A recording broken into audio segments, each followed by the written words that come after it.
তাহলে SSC group সির পরীক্ষা হয়ে গেল। এখন সবাই একটাই জিনিস জানতে চাইছো তোমরা, যে স্যার সিলেকশন প্রসেসটা কি আছে।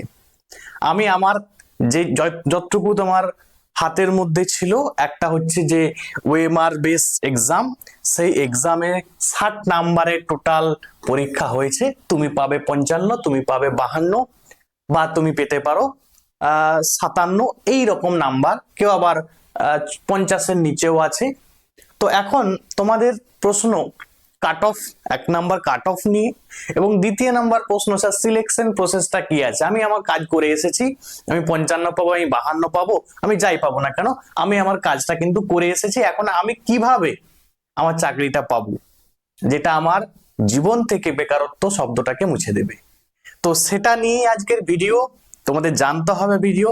কারণ দেখো, কিছু ভিডিও তোমাকে এই জন্যই জানতে হয়, কারণ মানে এই ইনফরমেশন গুলো যদি তুমি না জানো, তুমি কিন্তু চাকরি পাবে না। কেন পাবে না? কারণ তোমাকে কিছু জিনিস আছে যেটা তোমাকে ইন্টারভিউ এর আগে তোমাকে কিন্তু প্র্যাকটিস করতে হয়। বিশেষ করে দেখো, টাইপিং যে টেস্ট আছে, সেই টাইপিং এ কত নাম্বার আছে বা কি সিলেকশন প্রসেস, সেটা নিয়ে তোমাদের আজকের ভিডিও। এটা কিন্তু সম্পূর্ণ গ্যাজেট থেকে কিন্তু এই ভিডিওটা আমি বানাচ্ছি, যেটা নতুন গ্যাজেট প্রকাশিত হয়েছিল ক্লার্কের জন্য বা এসএসসি গ্রুপ সি এর জন্য। গ্রুপ ডিটা আমি নেক্সট ভিডিওতে নিয়ে আসবো। তোমরা যারা গ্রুপ ডি পরীক্ষা আগে দাও, দেওয়ার পরে কিন্তু এই ভিডিওটা গ্রুপ ডিটা দেখবে। এখন গ্রুপ সি নিয়ে কিন্তু আমি তোমাদের ভিডিওটা বানাচ্ছি, একটু মন দিয়ে দেখো। দেখো, এই হচ্ছে তোমাদের 60 নাম্বারের যেটা ওএমআর বেস এক্সাম ছিল, সেটা কিন্তু 60 নাম্বার তোমরা কিন্তু দিয়ে এসেছো। এরপরে একাডেমিক কোয়ালিফিকেশন এবং সিমিলার যে এক্সপিরিয়েন্স আছে, সেখান থেকে কিন্তু 15 নাম্বার কিন্তু থাকবে। ঠিক আছে, যেটার পরে ঠিক আছে তোমার কিন্তু মানে এই দুটো থেকে তোমার মেরিট লিস্ট কিন্তু প্রকাশিত হবে, মানে ইন্টারভিউ এর জন্য। বুঝা গেল? আচ্ছা, এখানে এই যে একাডেমিক স্কোর, এই একাডেমিক কোয়ালিফিকেশনে কত নাম্বার আছে না 10 মার্কস আছে, এবং সিমিলার এক্সপিরিয়েন্স হচ্ছে 5 marks, 1 mark for each complete year. 1 বছর যদি কেউ কমপ্লিট করে, তার 1 বছর কমপ্লিট করে থাকলে তাকে কিন্তু 1 নাম্বার কিন্তু এক্সপিরিয়েন্সের জন্য সে কিন্তু পাবে। এবারে দেখে নাও কি ব্যাপারটা আছে, টোটালটা ব্যাপারটা বুঝে নাও। তাহলে 60 নাম্বার তুমি পরীক্ষা দিয়েছো, ঠিক আছে। 10 নাম্বার থাকবে তোমার কি থেকে, একাডেমিক কোয়ালিফিকেশন বা একাডেমিক স্কোর, যেটাই 10 নাম্বার থাকবে। এবারে এই 10 নাম্বারে কিছু জিনিস জানতে হবে। ফার্স্ট ক্লাস বা ফার্স্ট ক্লাস, সেকেন্ড ক্লাস এবং থার্ড ক্লাস হয় না? তো ফার্স্ট ক্লাস যেটা আছে তার স্কোরটা কত, সেকেন্ড ক্লাসের কত, আমি দেখাচ্ছি একটু পরে। আচ্ছা, এরপরে আর 5 মার্কস যেটি আছে সেটি হচ্ছে এক্সপিরিয়েন্স, মানে এই 75 নাম্বারের উপরে কি হবে, এই মেরিট লিস্ট আসবে। ঠিক আছে, এটা গেল 1 নাম্বার জিনিস। এবারে দ্বিতীয় নাম্বারে এসে যাই। তোমার মেরিট লিস্ট প্রকাশিত হওয়ার পরে তোমাকে যেটি কাজটা করতে হবে, সেটা হচ্ছে ইন্টারভিউ দিতে হবে এবং টাইপিং টেস্ট দিতে হবে। তাহলে টাইপিং টেস্টের কত ওয়ার্ড, কি ব্যাপার না ব্যাপার, এইগুলো কিন্তু এখানে কিন্তু লেখা নেই।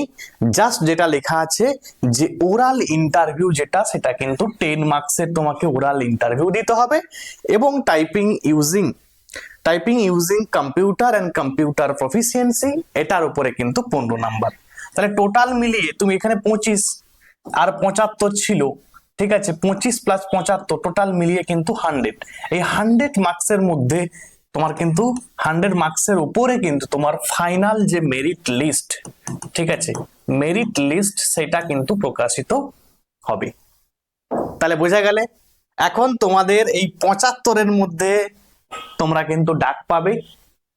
তার মধ্যে বলেই দিয়েছি এক্সপিরিয়েন্সের 5 নাম্বার।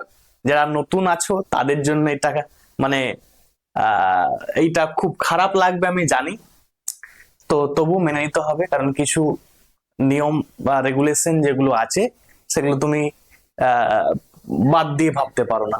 ঠিক আছে, এইগুলো যদিও এর বিরোধিতা অনেক হয়েছিল, আমরাও বিরোধিতা করেছিলাম যে না, নতুন যারা আছে তাদেরকে কেন 5 নাম্বারটা তারা পাবে না। এটা সম্পূর্ণ ইনজাস্টিস। যারা নতুন যারা অনেকে চাকরি করেছিল অনেক বছর, তারাও ভাবছে যে আমরা এত বছর চাকরি করে আবার নতুন করে পড়তে হচ্ছে, মানে আমাদের তো কিছু সুবিধা দিতেই হবে। তো যাই হোক, তোমরা একটা জিনিস মাথায় খেয়াল রাখবে, যে প্রশ্ন হয়েছিল আমার মনে হয় না যে অনেক বছর যারা পড়াশোনা করেনি তারা হচ্ছে 50-এর উপরে পাবে, তাদের 5ও যদি পেয়ে যায়, ঠিক আছে, তুমি কিন্তু 55 যদি তোমার নাম্বার থাকে, তোমার কিন্তু একটা বড় সুযোগ কিন্তু তোমার কাছে আছে। এই ছিল সিলেকশন প্রসেস। আচ্ছা, একাডেমিক্স যে ব্যাপারটা সেটা একটু দেখিয়ে দিই, তাহলে তোমাদের কিন্তু একটা কমপ্লিট আইডিয়া কিন্তু হয়ে যাবে। আচ্ছা, একাডেমিক যেটা ব্যাপারটা আছে, মার্কের ব্যাপারটা আছে, সেটা কিন্তু সম্পূর্ণ মাধ্যমিকের উপরে কিন্তু আছে। দেখো, বলছে এই যে মাধ্যমিকের যে এক্সাম, তার উপরে 10 নাম্বার টোটাল বললাম আছে, তার মধ্যে 10-এ 10ই পাবে যদি কারো ফার্স্ট ডিভিশন থাকে বা ফার্স্ট ক্লাস থাকে, আর যদি কারো সেকেন্ড ডিভিশন থাকে বা সেকেন্ড ক্লাস থাকে সে কিন্তু 8 মার্ক পাবে, আর যদি কারো থার্ড ডিভিশন থাকে সে কিন্তু 6 মার্কস পাবে। এই যে মার্কস ডিস্ট্রিবিউশন কিন্তু আছে। তাহলে এটার উপরে বললাম মেরিট লিস্ট প্রকাশিত হবে এবং তোমাদের হাতে তোমরা চাকরি পাবে। তো প্রত্যেককে অল দা বেস্ট। সবাই পরীক্ষা আমি আশা করছি সবার ভালো হয়েছে। নেক্সট আমরা নতুন প্রিপারেশন কিন্তু শুরু করব, যদিও গ্রুপ ডিটা আছে। আমি তোমাদের একটু অ্যানাউন্সমেন্ট করে দিই, তোমাদের জন্য একটা খুশির খবর ধরতে পারো।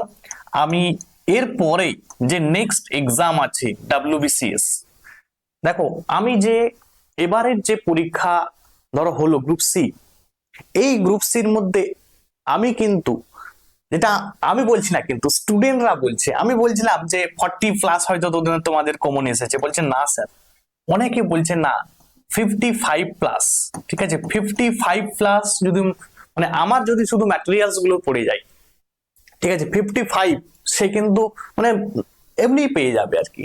যদি ম্যাটেরিয়ালস গুলো পড়ে এবং সে যদি রেগুলার পড়তে থাকে সে কিন্তু পাবে আমার যে ম্যাটেরিয়ালস গুলো থেকে, ঠিক আছে, কারণ আমি দিয়েছি, কমন দিয়েছি, কিন্তু এমনও আছে যেগুলো হুবহু একদম ডিজিট সহ কিন্তু কমন এসেছে। তো আবারও তোমাদের জন্য WBCS এর ব্যাচ একটা লঞ্চ করছি। অ্যাকচুয়াল BCS এর ব্যাচ মানে তুমি জেনে রাখো, তুমি যে কোনো কম্পিটিটিভ ফিল্ডের জন্য তুমি তৈরি হয়ে যাবে, যে কোনো কম্পিটিটিভ ফিল্ড, পুলিশের পরীক্ষা হতে পারে, ক্লার্কশিপ হতে পারে, মিসলেনিয়াস হতে পারে, যে কোনো এক্সাম। একটি পরীক্ষা WBCS, মানে যেখানে আমি অ্যাকচুয়ালি চ্যাপ্টার ওয়াইজ পড়াবো এবং চ্যাপ্টার ওয়াইজ সব শেষ করব। যদি তোমাদের মনে হয় যে আমি কম্পিটিটিভ ফিল্ডের যে সিলেবাস সেটাকে আমি কভার করব, ঠিক আছে, আমি অ্যাকচুয়াল এই যে ক্র্যাশ কোর্সে বিশ্বাস করি না। ক্র্যাশ কোর্স লঞ্চ হলো 1 মাস 2 মাসের জন্য, তুমি 1 মাস 2 মাস বিশাল পড়ে তারপরে আবার ডিটাচ হয়ে গেলে, সত্যি কথা বলতে তোমার কিন্তু চাকরি হবে না, ঠিক আছে। তুমি আগের ওই অবস্থাও কিন্তু নেই, এখন কিন্তু সম্পূর্ণ বিশাল একটা মানে কম্পিটিশন কিন্তু তুমি ধরতে পারো, কারণ এত স্টুডেন্ট বেকার আছে না, তোমরা বুঝতে পারছো, এই যে বেকার ভাতা দিচ্ছে সেখানে এত এত ফর্ম ফিল আপ হচ্ছে, বুঝতেই পারছো, তাহলে বেকারের সংখ্যা প্রচুর কিন্তু।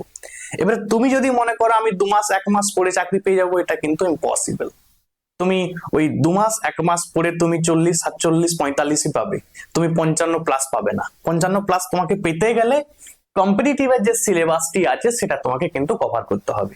তো তার জন্যই আমি কিন্তু কম্পিটিটিভ সিলেবাসটাকে কভার করার জন্য একটা ব্যাচ লঞ্চ করছি, স্পেশালি WBCS কে ফোকাস করে। এর সঙ্গে সঙ্গে আরো যে এক্সাম গুলো আছে, IDO, MVI, ক্লার্কশিপ, পুলিশের যে কোনো পরীক্ষা কিন্তু অটোমেটিক্যালি কভার হয়ে যাবে। যদি তোমাদের মনে হয় যে স্যারের কাছে পড়লে আমার কিছু কাজে আসবে, তো তোমরা তবেই অ্যাডমিশন নিতে পারো। এই নাম্বারে কন্ট্যাক্ট করতে পারো 7872141322। এই নাম্বারে কন্ট্যাক্ট করে তোমরা কিন্তু অ্যাডমিশন নিতে পারো।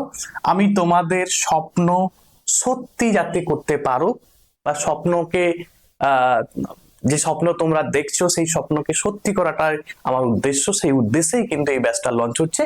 পারলে তোমরা অ্যাডমিশন নিয়ে নিতে পারো। আমি বলবো যে কন্টিনিউয়াস একটা প্রসেসে থাকলে, প্রিপারেশনের ফেজে থাকলে, তখনই তুমি কিন্তু চাকরিটা পাবে। ঠিক আছে, আজকে এখান পর্যন্ত। Thanks for watching.